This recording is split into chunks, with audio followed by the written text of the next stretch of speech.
If you think the past can stay buried, you've never heard this story.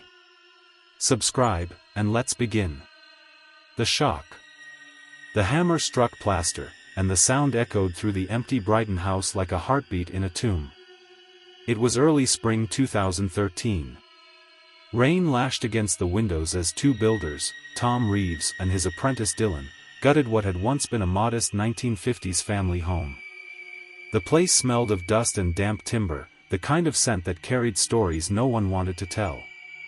Tom was halfway through removing a tiled bathroom wall when his crowbar hit something unexpected, a hollow thud, followed by a papery whisper. Curious, he pried open the section. Out slid a small, cream-colored envelope sealed with brittle glue. Across the front, in faded blue ink. To whoever finds this, if this house is ever sold again, look beneath the floorboards. For a long, frozen second, neither man spoke. Dylan laughed nervously. Probably some old homeowner's prank. But Tom didn't smile. The writing had a trembling urgency, the kind that didn't belong to a joke. He turned the envelope in his calloused hands and noticed something else. On the back, smeared along the flap, was a faint brownish stain. Not enough to identify, but enough to unsettle. When the police arrived, the site became a scene. Yellow tape across the door. Forensics brushing dust off tiles. The homeowners, a young couple who'd bought the place at auction, watched from the curb in disbelief as their renovation became a crime scene. Detective Inspector Laura Keane, recently transferred from London after a failed high-profile case, stood in the cold bathroom and stared at the note. She was known for reading evidence like it spoke directly to her, but this one whispered something darker. "Look beneath the floorboards," she murmured. Someone wanted this message found, but only after they were gone. The next morning, forensic officers lifted the wooden panels in the master bedroom. Underneath lay a small cavity, neatly cut, lined with old newspaper from 1973. Inside, wrapped in a decaying silk scarf, were 3 items. A silver bracelet engraved MM. A faded Polaroid of a smiling woman on a seaside pier. And a lock of blonde hair tied with blue ribbon. Laura's heart sank. The initials matched a name she hadn't heard since training at the academy, Margaret Maynard, missing since the summer of 1973. The case file had been legend among recruits, a 22-year-old nanny who vanished after attending a seaside fair. No suspects. No body. The trail had gone cold for 4 decades. Yet here, beneath a Brighton floorboard, her ghost had left a calling card. Neighbors began to gather outside the property, whispering theories. An elderly woman across the street, Mrs. Hollins, told officers she remembered strange noises in that house long ago. Back in the 70s, the man who lived there, James Lamb, was a builder. Quiet type, always fixing something late at night. My husband said he was harmless.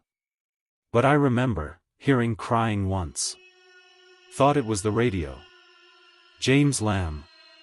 The name tugged at Laura's memory. She checked the archives. Lamb had bought the house in 1969 and vanished 12 years later, in 1981. Declared missing. No foul play proven. The deeper Laura read, the colder the air felt. Because James Lamb wasn't just Margaret Maynard's landlord.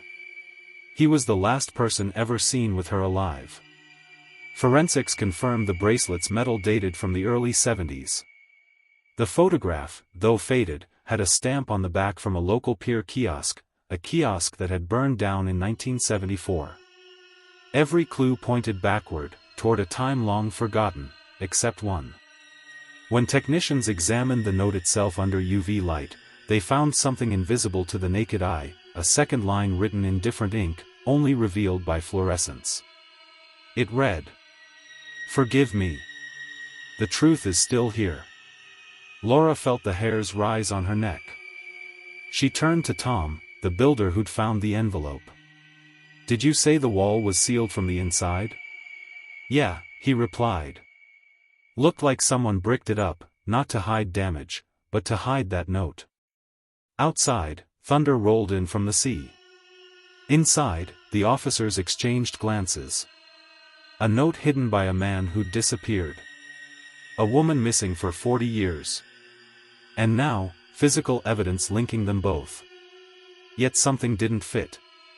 The handwriting analysis showed two distinct styles, one matching James Lamb's letters from the 1970s, the other added years later by someone else.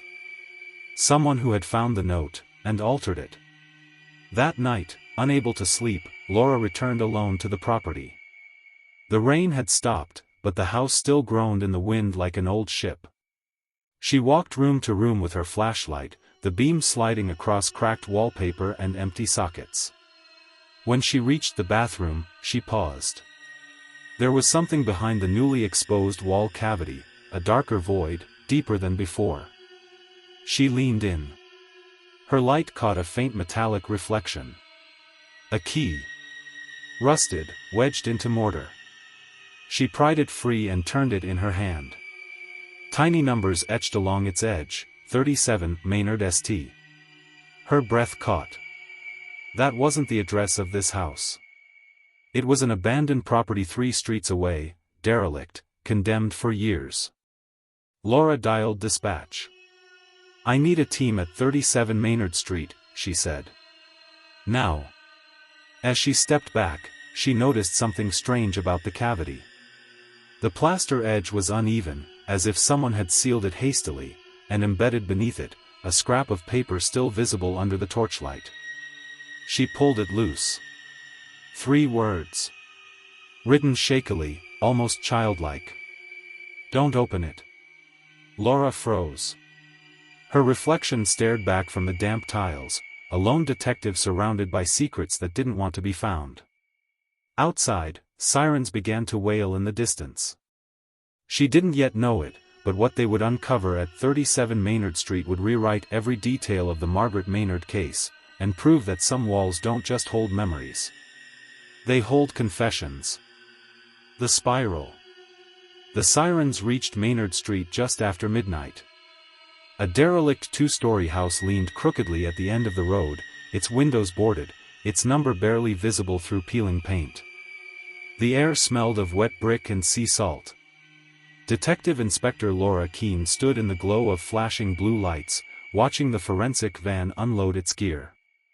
The key she'd found inside the wall matched the lock perfectly.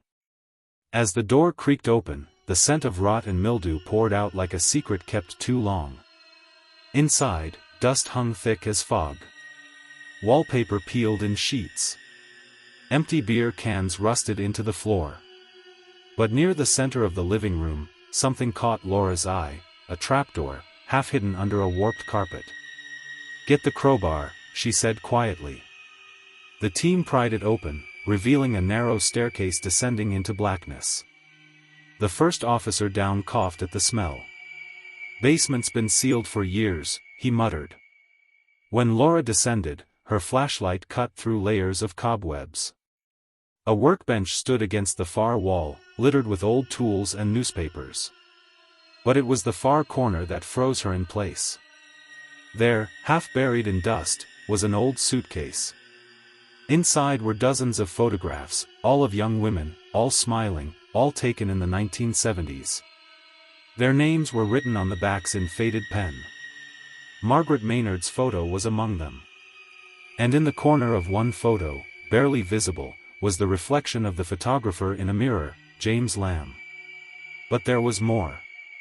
Taped to the inside of the suitcase lid was a note written in the same hand as the one from the wall. She never left. The next morning, news broke that the Maynard case had reopened. For the first time in 40 years, Brighton's police station was swarmed by reporters. Laura avoided the cameras and focused on the evidence. Every photo was dated between 1971 and 1973, the year Margaret disappeared. Yet one detail troubled her: in the later photos, Lamb's face looked thinner, haunted, like a man unraveling. Forensics traced soil on the suitcase to a disused construction yard once owned by Lamb's company. When officers visited, they found nothing but rusted scaffolds and weeds, until they dug near a collapsed foundation and uncovered another envelope sealed in wax. Inside, a fragment of a building permit, and a handwritten phrase. "You're digging in the wrong place." It wasn't Lamb's handwriting. Laura's instincts screamed that someone else, someone alive, was playing a game with them. 2 days later, Laura met with Margaret Maynard's surviving sister, Helen. The woman was in her 60s now, gray-haired but sharp-eyed, living alone in a narrow terraced house. "I always knew she didn't just run off," Helen said bitterly. "The police told us she'd eloped. But Margaret wasn't that kind of girl. She was working for James Lamb when she disappeared. He offered her extra shifts. She told me he gave her gifts, jewelry, money, and that she felt watched." "Did she ever mention anyone else?" Laura asked. Helen hesitated. "There was a woman. Mrs. Lamb. Quiet, sickly. Hardly left the house. Some neighbors said she left him before the disappearance, but no one ever saw her go." That made Laura pause. There were no records of a Mrs. Lamb after 1973. No divorce, no death certificate. Nothing. Helen leaned forward. "You think he killed her too?" "I think," Laura said slowly, "we've only uncovered half the story." That evening, a storm rolled over Brighton again. Lightning flickered across the seafront as Laura sat in her car outside 37 Maynard Street, staring at the dark windows. Something in her gut told her she was being watched. She checked her phone, one new message from an unknown number. "Stop digging. He built more than houses." She froze. The message timestamp matched the moment she'd left the station, meaning whoever sent it knew where she was. She called it in, but by the time tech traced the signal, it had bounced through multiple towers. Untraceable. At 3 a.m., her phone buzzed again. A new image. It was the bathroom of the original house, the one where it all started. Someone had taken the photo that night. The reflection in the mirror showed a shadowy figure standing where she'd found the note. And next to it, scrawled across the cracked wall in fresh red marker, "You're too late." Laura raced back to the site. Rain drenched the street, the front door was ajar. Inside, muddy footprints led across the hall. She drew her flashlight, scanning each corner. When she reached the bathroom, she stopped dead. The cavity where the note had been was now resealed, new plaster, still wet. She scraped it open with her gloved hand. Beneath the layer was another envelope, this one newer, marked only with her name. Detective Keene. Her pulse hammered as she opened it. Inside was a small strip of film, the kind used in old Polaroids. It showed a young woman standing beside a man in work clothes, both smiling. But it wasn't Margaret Maynard. It was Laura's mother. And the man beside her, unmistakably, was James Lamb. For the first time in her career, Laura felt the ground give way beneath her. Her mother had died years ago, supposedly in an accident. But this photo was dated 1973, the same year Margaret vanished. Heart pounding, Laura checked the back of the film. In neat, deliberate handwriting. "Ask your father what really happened in Brighton." The next morning, she drove 3 hours north to her father's home in Surrey. Retired Police Superintendent Edward Keene, once celebrated for solving major crimes in the 80s. When he opened the door and saw her pale face, he knew something was wrong. "Where did you get that name?" he asked after she mentioned James Lamb. "You knew him," she said. "Didn't you?" He hesitated, too long. Finally, Lamb was an informant. "He came to me in '81, said he'd done something terrible. But before I could get a statement, he disappeared. I thought he'd run. I told your mother not to get involved." Laura stared at him. She already was involved. Her father's expression collapsed. "What are you talking about?" She handed him the photo. His hands shook as he looked at it. Then, quietly, she told me she'd known him once. Before we met. I didn't ask how. Maybe I should have. As Laura drove back toward Brighton, her mind spun. Someone had left those notes deliberately, not to confess, but to draw her in. Every clue was personal now, every symbol pointing closer to her own life. By the time she reached the city limits, she knew one thing for certain: whoever was leaving the messages wasn't finished. Because when she pulled into her driveway, there was an envelope pinned to her door. No stamp. No address. Just 3 words written in the same trembling hand as before. "Forgive me, Laura. The reckoning." The envelope pinned to Laura's door was damp from the night air. She stood under the porch light, her pulse thudding in her ears as she opened it. Inside lay a single page, its message written in trembling ink. "You were never supposed to find me." The handwriting matched the first note found in the wall, James Lamb's. But the paper was new, unyellowed. Whoever had written this wanted her to believe the dead were speaking. Laura stepped back, scanning the quiet street.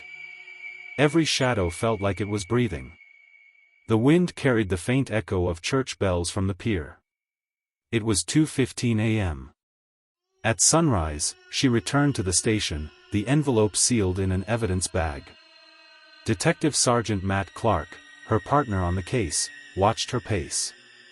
"Whoever's sending these knows your routine," he said. "This isn't random harassment, it's targeted. Personal." "I know," Laura replied. "They're trying to make me feel like I'm part of this story." She spread the notes across the table, each one a breadcrumb leading back to 1973. Then her eyes caught something on the edge of the most recent photo, a reflection. In the polished tile of the bathroom mirror, behind the figure who'd taken the picture, was a faint outline of a van parked outside. License plate visible. She ran it through the database. It came back registered to Dylan Reeves, the young apprentice who'd been with Tom Reeves the day they found the first note. The drive to Dylan's address took 15 minutes. His flat was empty, blinds drawn. A neighbor said she'd seen him leave at dawn, carrying a duffel bag. "Did he say where he was going?" Laura asked. The woman shook her head. "Just muttered something about finishing a job." Inside Dylan's workshop, they found a pile of printed photographs, copies of the ones from the basement. Each had red circles around Laura's face from press photos of the case. Beneath them, a handwritten plan sketched the outline of both houses, connected by arrows and notes. "His house, her house, the end." Matt swore under his breath. "He's reconstructing the case. Step by step." On the workbench sat an old cassette recorder, its play button worn smooth. Laura pressed it. Static hissed, then a man's voice, calm, deliberate, older. "If anyone hears this, I'm sorry. What happened wasn't meant to happen. Margaret found out about my wife. She was supposed to leave town, not vanish. I buried my sins where no one would look. I thought time would forgive me. But time doesn't forgive. It was James Lamb." Laura's chest tightened. This was recorded before he disappeared. But the tape wasn't over. Another voice cut in, younger, breathless, as if recorded decades later. "He told me everything before he died. Said I'd know when to finish what he started. I'm sorry, Laura. But the truth belongs to you now. Dylan." The coordinates scribbled on the tape label led to the old Brighton pier, condemned since the early 2000s. Laura and her team arrived just before dusk. The tide crashed beneath the iron supports as seagulls circled above. Halfway down the rotted walkway, a single lantern flickered in the wind. "Dylan."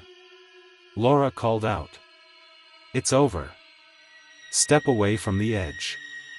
A figure emerged from the fog, soaked, trembling, eyes hollow. He held a bundle of photographs pressed to his chest. "I didn't want to hurt anyone," he said.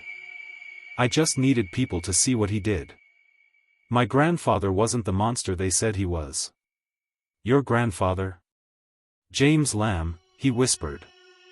He was trying to protect her, your mother. She wasn't just another woman in his life. She helped him hide Margaret's body because she thought he'd been blackmailed. They both thought they were saving each other. Laura felt the pier tilt beneath her. That's not possible. It is. Check the hospital records. Your mother didn't die the way they told you. The fire, it was to destroy what they buried. He stepped closer, holding out one final photograph. It showed a young Laura, maybe 5 years old, playing in a Brighton garden, the same garden belonging to Lamb's old house. Her mother stood behind her, smiling. In the corner of the photo, the wooden floorboards of the porch were slightly raised. Everything you're looking for, Dylan said softly, is still there. Back at the original property, forensic teams worked through the night. Beneath the porch floorboards, untouched since the first search, they uncovered a shallow compartment lined with concrete.